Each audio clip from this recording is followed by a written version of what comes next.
On today's Mailbag episode, we'll talk about Jake Oettinger and Jason Robertson and why they haven't signed their extensions, talk about how the Dallas Stars move on defensively from John Klingberg, and then we'll close out the show talking about Michael Raffl and what his departure means for the Dallas Stars, all coming up on this Friday Mailbag episode of Locked On Stars.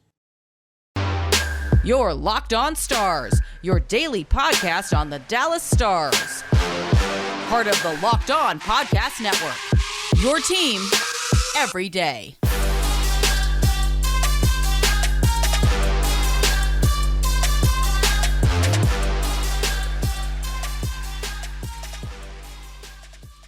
Howdy, Stars fans. Welcome back to the Locked On Stars podcast, the only daily podcast in season covering the Dallas Stars, part of the Locked On Podcast Network, your team every day. I'm your host, Dane Lewis, your local expert on all things Dallas Stars hockey, credentialed member of the Dallas Stars media, coming to you on this Friday, August 5th. And whether this is your first time here or you are a recurring listener, thank you for stopping by today's episode and for making us your first listen of the day. Be sure to subscribe to our show on YouTube as well as on your favorite podcasting platform.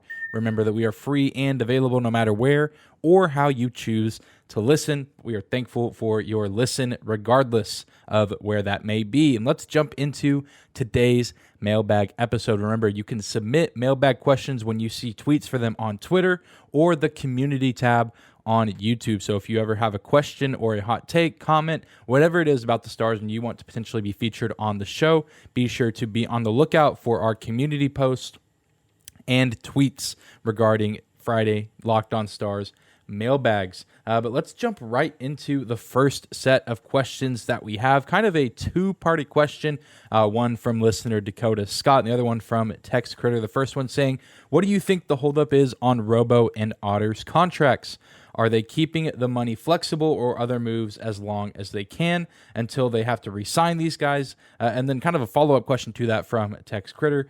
Any worry that Oettinger's numbers will regress under DeBoer's system compared to Rick Bowness? Thank you guys both for submitting questions this week. Always do appreciate it. To answer the first part of the question, the holdup on the contract negotiations, or at least the contracts being signed for Jason Robertson and Jake Oettinger, it really does still seem like a given, a almost guarantee that these guys will be playing for the Stars this season. I mean, both of them relatively high draft picks back in 2017.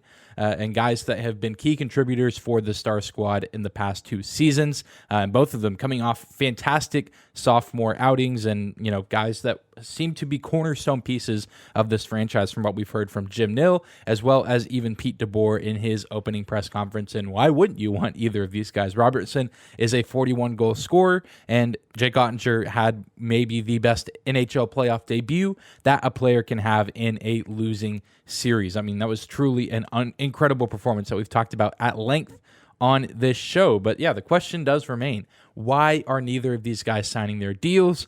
Should we be nervous? Is there a reason behind it? And I'm sure, you know, that there are a number of things that are contributing to this that maybe even are just beyond my knowledge, because even as, you know, people that do podcasts on the Stars or write for the Stars, there's just some things that sometimes we aren't aware of that, you know, go on between the owner and the player or the player's agent.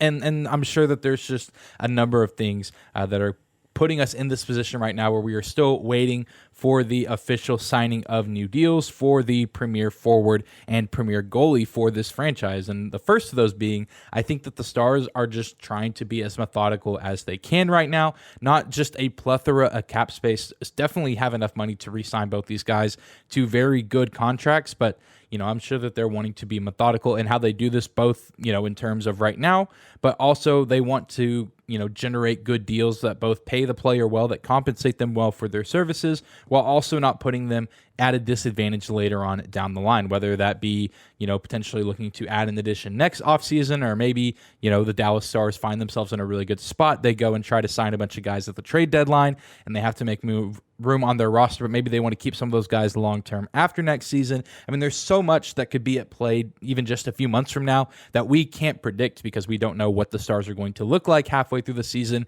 and where their stance will be at the trade deadline or even next offseason as far as free agent signings trades, and things of that nature. So they're probably wanting to make sure that they, again, compensate these guys properly because they're two incredibly young, gifted players, but also don't want to put themselves in a bad position either right now or even, a few months or a year or so down the line. And also, I think, and this maybe just feels like a cop-out answer, but one that I think is a pretty, likely one that is probably really true, and there's a lot of stake in it, is that it's the dead of summer right now. It's early August. Both guys, like I said, still young, likely vacationing, traveling, spending time with friends and family because, hockey players, we all know, it's just a grind of a season whenever they are in the actual NHL season. 82 regular season games on top of however many playoff games you play.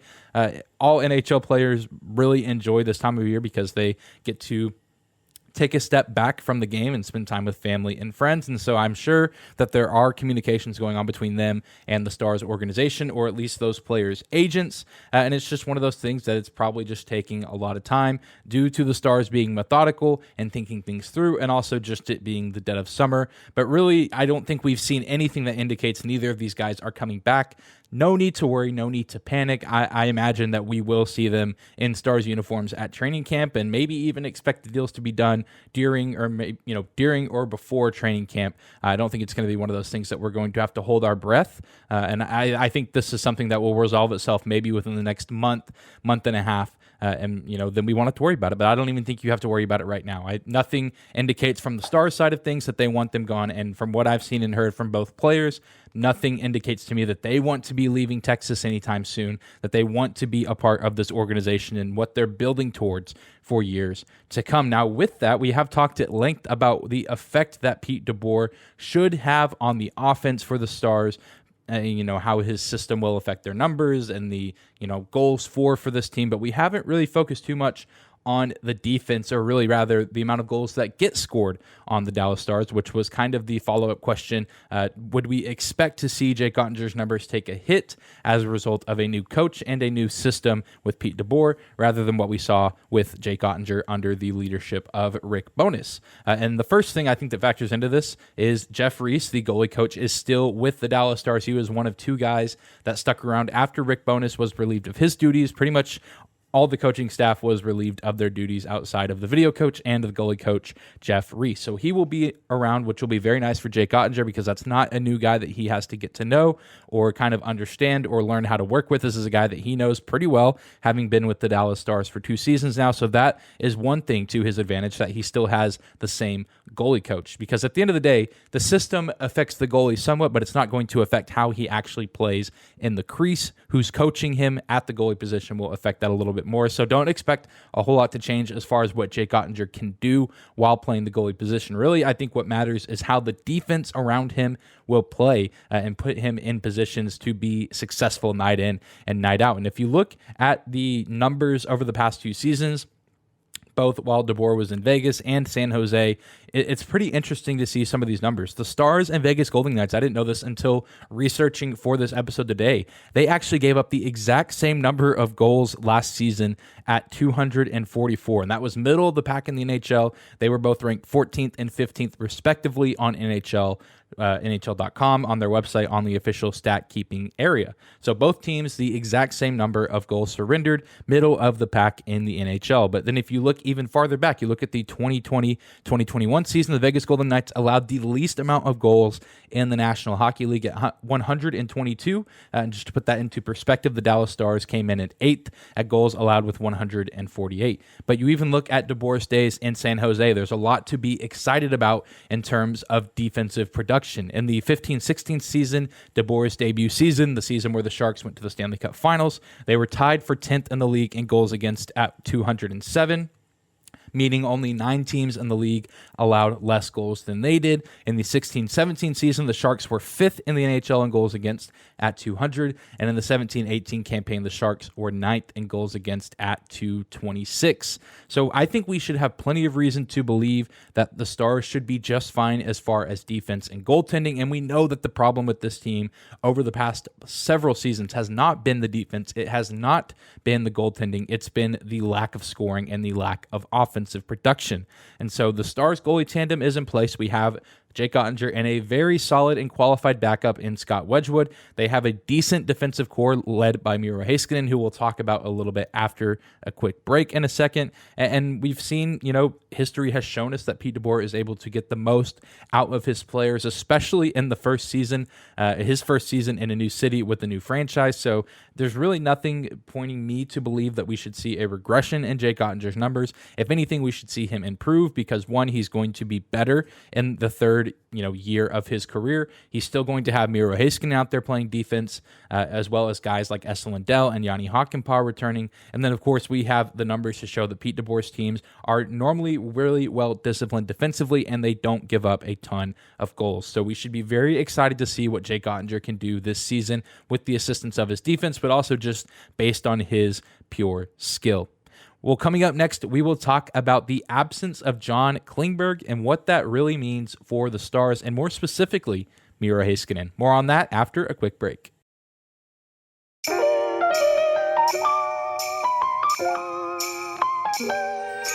Today's episode of Locked On Stars is brought to you by our friends at Built Bar.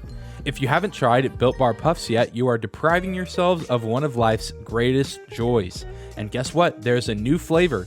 Delicious, indulgent cookie dough covered in 100% real chocolate.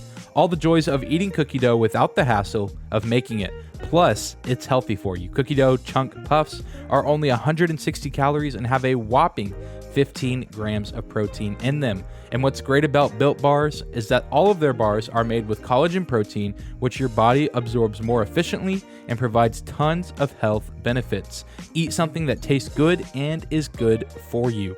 You're going to love the new cookie dough chunk puff. Whether you need a snack for your workout, a late night treat, or just need to grab a quick bite, Built is the perfect protein bar, and they taste better than a candy bar. So ditch the calories, fat, and sugar and grab yourself a Built Bar. You can go to Built.com right now and use our promo code LOCKED15 to get 15% off your order. Again, use the promo code LOCKED15 for 15% off your order at Built.com.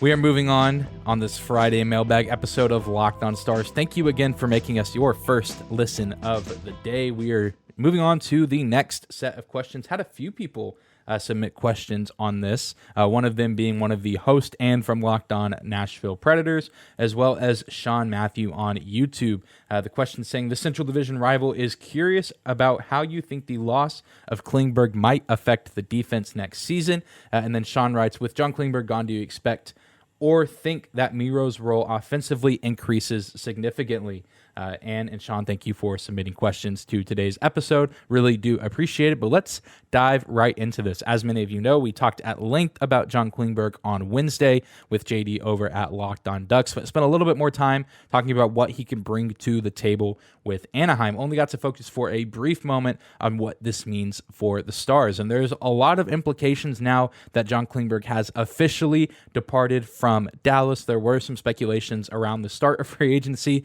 that he might, in a twist of events, come back and sign a deal with the Stars. Not meant to be. He goes to Anaheim for 1 year. Maybe we'll see him come back. That's a different discussion for another day. But, now John Klingberg is gone, and that leaves a massive hole in the defensive core rotation. We obviously have guys that are returning, like Miro Heiskanen, the future of this team on the defensive core, guys like Esa Lindell in the middle of their careers, guys like Yanni Hakanpää, Joel Hanley, Thomas Harley, and even a guy like Ryan Suter, who, even though he's only been with the Stars for 1 year, still is coming back with his veteran presence, for better or for worse. So, where do the Stars go from here? They added Colin Miller. They have a few other guys that are now signed to, 1 or 2 year deals that are 1 or 2 way, meaning they could play at the AHL level or the NHL level. And the coaching staff is going to have a lot to figure out when it comes time to training camp and the preseason to see who the best 6 guys are to have on the ice night in and night out. And certainly there's a loss on the ice as far as production with John Klingberg, but also I think that there is a little bit of a loss in the locker room as well. He was regarded as one of the leaders just because he had been one of the longest tenured Stars on the team, up there with Tyler and Jamie and Radulov. And now Radulov and Klingberg are both gone, which leaves massive holes roles for leadership in the locker room, and thankfully the Stars still do have a good amount of that with guys like Sagan, Ben, Pavelski, and even a guy like Suter, who though he hasn't been there for very long, still is a respected member across the league and a respected player in that locker room. But really, I think the effect is going to come down to the ice, because now, you have the question from Sean, do we expect to see Miro Heiskanen, improve offensively or take on a bigger role offensively? And the answer should be a resounding yes. I mean, Miro has to step up and take on the responsibility on the offensive side of things, especially now that John Klingberg is gone. And John Klingberg, even though it seemed like he had a down year last year, was still pretty effective in the offensive zone, especially in the second half of the season. And Miro Heiskanen certainly had his moments, but even when he wasn't battling mononucleosis, there were still times where it seems like Miro was leaving a little bit to be desired offensively. We all know that he has the defensive mindset and, willpower to do whatever he wants on that end of the ice. He can skate with anyone in the league. He can use his stick really well. We all know this, but he has to take that next step and be that do-it-all kind of guy for this team if this team wants to truly compete and be successful. John Klingberg, I think it goes without saying, was the second best defenseman in franchise history, of course, with Sergei Zubov holding the number one spot. I mean, John Klingberg, I think, will be deeply missed, both in the locker room but also on the ice and the offense over the years. It's going to be a challenge to replace. I mean, Klingberg never the premier guy defensively with offensive numbers, but a guy that always was productive and a guy that was always contributing to this team, even if it went under the radar across the rest of the NHL. And I do certainly think that Miro Heiskanen can take on that responsibility. It's a lot of pressure to put on a guy who's such a young kid, but the pressure has been on him since day one, with him being such a high draft pick and a guy that has now signed to this big contract. The expectation is certainly there, and this is probably going to be the biggest season in Miro Heiskanen's young career, because he has the capability to, be that leader guy. And I think, maybe this is a hot take, maybe not. I think he has the capability to surpass both Klingberg and Zubov by the end of his career if he's able to continue to improve and take these steps forward. I don't think it's out of the question to believe that he can be the best defenseman in Stars franchise history. It's going to take a lot to get there. It's going to be something that's easier, said than done. But I think Miro Heiskanen is going to be up to the challenge. This is going to be a monumental season for him. If he truly wants to be in that same conversation as Yossi, Makar, Hedman, and Fox, then he has to actually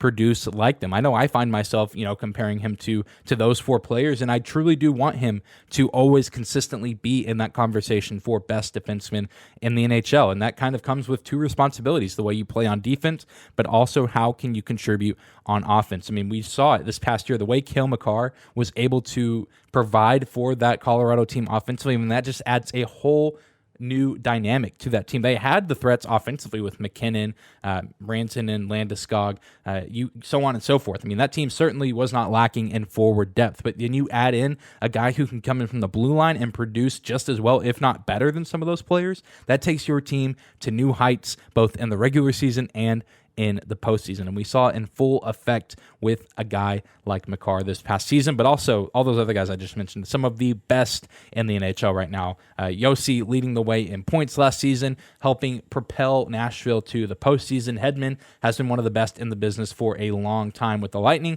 And Fox, a Norris Trophy winner in his own right, still a guy that you cannot sleep on whenever your team plays the Rangers. And so I'm very excited to see how Miro Heiskanen takes us on. I think that this is happening at a pretty good time for him, where he has, these good handful of years of NHL experience under his belt, but now he finally kind of gets to step into this role of being the guy defensively for the Stars. And he's had the friendship with John Klingberg and the leadership from him to kind of take after over the past few seasons, but now the reins are being handed to him, and I cannot wait to see what he can do this season for the Stars. Well, coming up next, we will take a moment and talk about the departure of a middle six forward in Michael Raffl and what his absence means for the Stars going forward. All of that after another quick break.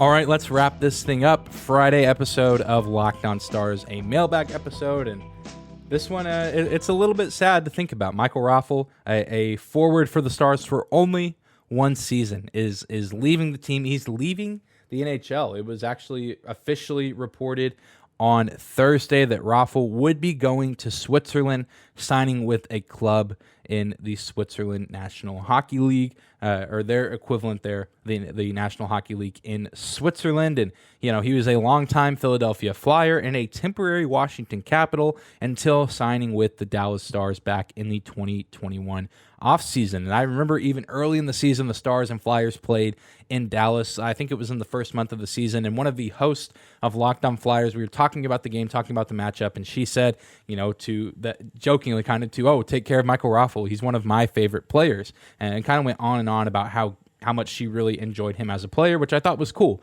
because I thought, okay, yeah, he's just one of those kind of cult favorite guys that maybe isn't the most productive, but fans really do like him. But, now that he's gone, I kind of feel the same way about Michael Raffl. It's no secret, if you've listened to this show for pretty much the past year, or especially during the season, that he ended up being my favorite offseason addition of all the guys that the Stars brought in, which maybe a different discussion for a different day, how well the Stars actually did in terms of adding to their roster last season with signing guys like, Yanni Hakanpää, Luke Glendening, Michael Raffl, and even a guy like Braden Holtby, who played pretty well before he got injured. And while Michael Raffl was not an offensive juggernaut, he only scored 7 goals and only tallied 9 assists for 16 points. He was never a guy that was playing top 6 minutes for the Stars, but he was incredibly valuable to the team. And I feel like even that is an understatement to describe what Michael Raffl was for the Dallas Stars, because he could do just a little bit of everything. I mean, he was a great defender, maybe one of the best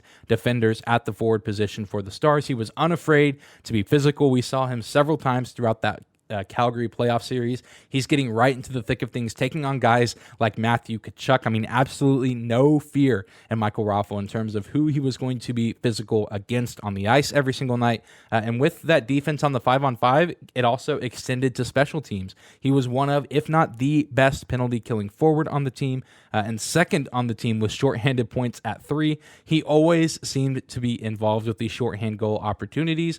Many will remember that game against the St. Louis Blues, pretty close to Thanksgiving, where he and Rope Hintz just kept connecting on shorthanded goals at home. It was awesome. One of the best sequence moments of the season, seeing those two have such good chemistry on the penalty kill. And there were so many other moments where the puck didn't go in the back of the net, whether he had the opportunity to score the shorthanded goal or assist on it. I mean, he was just always seemingly one step ahead on defense. And a lot of times that would help benefit the Stars offensively by either actually leading to a goal or at least leading to a high quality look on the net. And it wasn't a stat sheet stuffer, but his value is going to be a challenge to be, replaced. I think Luke Glendening plays a similar game to him, and the Stars do have him for at least one more season. But I did really enjoy having Michael Raffl on the team.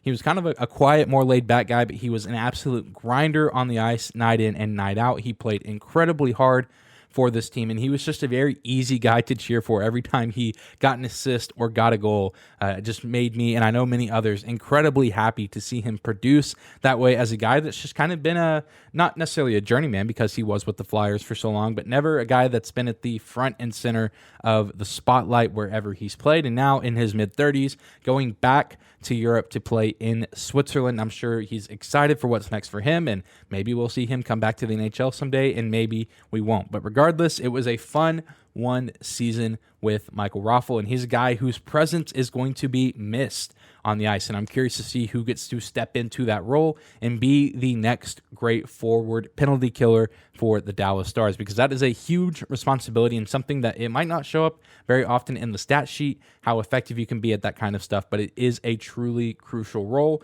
for every successful NHL franchise. So best of luck to Michael Raffl going forward. You will be missed here in Dallas, at least by me, but I know a few others as well. Appreciate you, and will miss your game on the ice.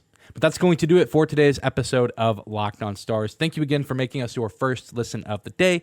Thank you again for those of you who did submit questions for the Friday mailbag. Remember, I don't always get to answer every single question. I always do try to like or acknowledge the question in some aspect. So even if your question did not get featured today, thank you for still submitting, and maybe I'll get to yours next week. But please be sure to subscribe to our show on YouTube as well as on your favorite podcasting platform.